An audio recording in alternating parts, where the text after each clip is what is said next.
शीतल जी एक आम मध्यम वर्गीय परिवार की मुखिया थी। वे अपने बेटे सोमू और बहू निशा के साथ रहती थी।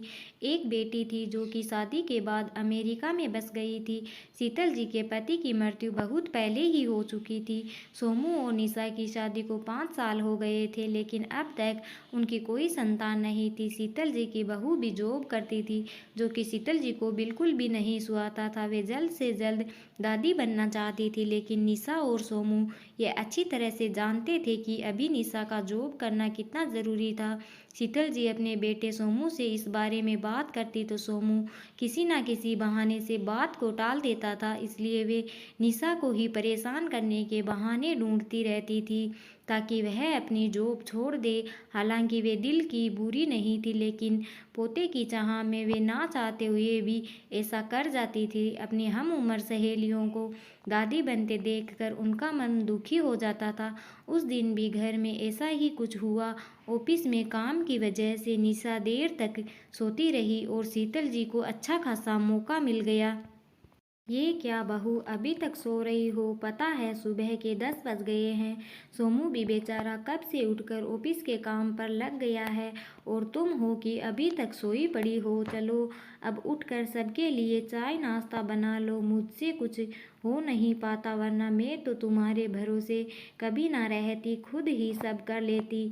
सॉरी माँ जी, वह देर रात तक काम चलता रहा, इसलिए सुबह सुबह ही सो पाई थी, इसलिए समय का पता ही नहीं चला। आप चलिए, मैं अभी जल्दी से आती हूँ। हाँ हाँ ठीक है, मेरा कुछ नहीं, पर सोमू को देख लो, उसे कुछ चाहिए तो नहीं? कब से उठा है बेचारा। हे भगवान, मुझे जल्दी से ठीक कर दे ताकि मैं ही अपने बेटे का ध्यान रख सकूं। शीतल जी ने अपनी बहू को उठाते हुए कहा। निशा ने घड़ी देखी तो वाकई ही 10 बज गए थे। आज उसकी आंख कैसे नहीं खुली। वह जल्दी जल्दी अपने काम निपटाकर हॉल में आई तो सोमू अपने लैपटॉप के साथ ऑफिस के काम कर रहा था। उसने किचन में जाकर चाय नाश्ता बनाया और फिर रात के बर्तन साफ किए। झाड़ू पोछा करके नहाने चली गई। निशा नहाकर आई तो देखा कि उसकी सास अपने कमरे में अपनी सहेली से फ़ोन पर बात कर रही थी। बातचीत में अपना नाम सुनकर निशा सास की बात सुनने लगी। अरे राधा, तुम भी अपनी बहू को ज़्यादा सर पर मत बैठाओ।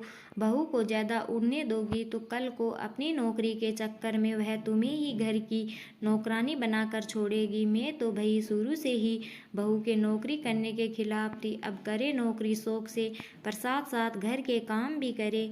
मैं तो बदन दर्द का बहाना बनाकर बैठ जाती हूँ, नहीं तो सारे काम का बोझ मेरे सिर पर आ गिरता।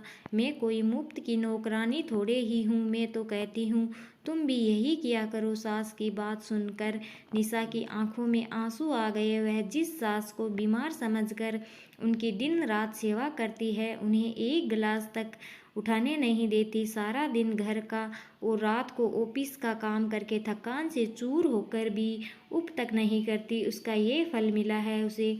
माना वे मेरी नौकरी के खिलाफ है, मगर यदि घर की किस्त नहीं होती तो वह भी कभी नौकरी नहीं करती। सोमू का बोझ कम करने के लिए ही तो वह नौकरी कर रही थी। खैर, अभी के मुश्किल समय में वह सास से किसी भी बात पर बहस नहीं करना चाहती थी जिससे घर का माहौल खराब हो, इसलिए वह उनकी बात को नज़रअंदाज करके वहाँ से चली गई। लेकिन उसकी नज़रों में अपनी सासू की इज्जत ज़रूर कम हो गई थी। दूसरे दिन सुबह सुबह शीतल जी की बेटी का अमेरिका से फ़ोन आ गया। उसकी सास उसके पास अमेरिका आई हुई थी। आदत के अनुसार शीतल जी ने जैसे ही उसकी सास की बुराई करनी चाहिए, वैसे ही बेटी ने उन्हें डपट दिया। माँ, आप बिल्कुल भी माँ जी के बारे में अनाप शनाप नहीं बोलेगी। पता है आपके चक्कर में आकर मैंने उनके साथ कितना बुरा व्यवहार किया था, लेकिन आज मुझे उनकी कीमत पता चल गई है।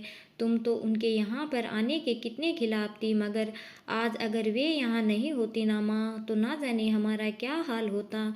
तुम्हें तो पता ही है कि मेरी नौकरी करना कितना ज़रूरी है। बिट्टू का बेबी केयर सेंटर भी बंद है। मैं और राजेश फुल टाइम बिजी रहते हैं। ऐसे में माँ जी ने अकेले ही बिट्टू के साथ साथ पूरे घर का सारा काम संभाला हुआ है, मुझे कुछ भी नहीं करने देती। अगर ये नहीं होती तो माँ, हमारा क्या होता, यह सोचकर ही रोंगटे खड़े हो जाते हैं। सच में माँ, वे कोई साधारण महिला नहीं है, बल्कि मेरे लिए तो देवी के समान है। मेरे इतना अपमान करने के बावजूद, और इतना कहकर वह रोने लगी। उसने फ़ोन कट कर दिया। बेटी की बात सुनकर शीतल जी की भी आंखें भर आई। उन्हें अपनी भूल का एहसास हो गया था। निशा तो वाकई उनका कितना ख्याल रखती है। उनकी कड़वी से कड़वी बात का भी बुरा नहीं मानती है, उल्टे जवाब भी नहीं देती है। वाकई अभी का समय तो एक दूसरे को हौसला देने का है, सारे गिल्ले शिकवे भुलाकर एक दूसरे की मदद करने का है। तो फिर वे स्वार्थ में कैसे अंधी हो गई थी, इतना कैसे गिर गई थी कि ऐसे मुश्किल समय में वे अपने परिवार की सहायता नहीं कर सकती। उन्होंने उसी समय निशा को बुलाकर उसके सिर पर प्यार से हाथ फेरते हुए कहा, निशा, आज से घर के कामों की आधी जिम्मेदारी मेरी रहेगी। मैंने आज तक तुम्हें जो भी कहा और किया उसके लिए सॉरी। चलो अब तुम जाकर आराम करो, खाना मैं बना लूँगी। इधर सास का बदला हुआ रूप देखकर निशा की भी आंखों में खुशी के आंसू आ गए। उसके अपनी सास के प्रति उसके मन में फिर से पहले वाला सम्मान वापस आ गया था। शायद हमारे जीवन में मुश्किल समय आता ही इसलिए है कि हमें एक दूसरे की अहमियत का पता चले। अपनी गलतियों का एहसास होने और आगे बढ़कर माफ़ी मांगने से वाकई इंसान छोटा नहीं बल्कि बहुत बड़ा हो जाता है। कहानी अच्छी लगे तो लाइक कमेंट ज़रूर करें। धन्यवाद।